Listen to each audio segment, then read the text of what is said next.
Welcome to Space to Ground. I'm Kayla LaFrance. With their space legs now under them, the Expedition 70 crew is currently preparing for a pair of spacewalks this month. On October 12th, NASA astronaut Laurel O'Hara and ESA astronaut Andy Mogensen will team up and exit through the station's Quest airlock, where they will replace a high-definition camera on the port truss of the station and conduct other maintenance work to prepare for future spacewalks to upgrade the station's alpha magnetic spectrometer. Also planned for this EVA is an experiment where the orbiting laboratory itself is the subject. The spacewalkers will traverse the exterior of the station to collect samples on the surface of the modules. These samples will be returned to the ground for analysis to see if microorganisms are released and survive outside of the station.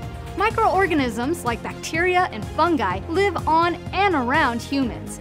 And before explorers search for life elsewhere, investigators look to identify the microorganisms that may be transported with crew members into space. The samples will be taken near life support system vents to examine whether the spacecraft releases microorganisms, how many, and how far they may have traveled.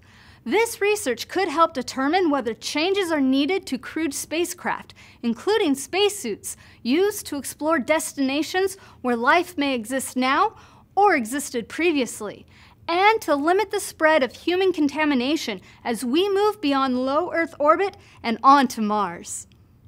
On October 20th, Laurel O'Hara will once again venture outside of the space station. This time she will be accompanied by NASA astronaut Jasmine Mogbelli. The dynamic duo will work together to complete the removal of a faulty electronics box called a radio frequency group from a communications antenna on the starboard truss of the station. They will also replace one of the 12 Trendle bearing assemblies on the port truss solar alpha rotary joint that stalled recently before resuming its nominal operations. The TBAs enable the station's solar arrays to rotate properly to track the sun as the station orbits the Earth. This will be Jasmine's first spacewalk and the second for Laurel. As always, live coverage will be provided for both spacewalks, so follow us on social media or watch it on NASA television, the NASA app, or the agency's website. You won't want to miss it. And that's Space to Ground for this week. Thanks for watching. We'll see you next week.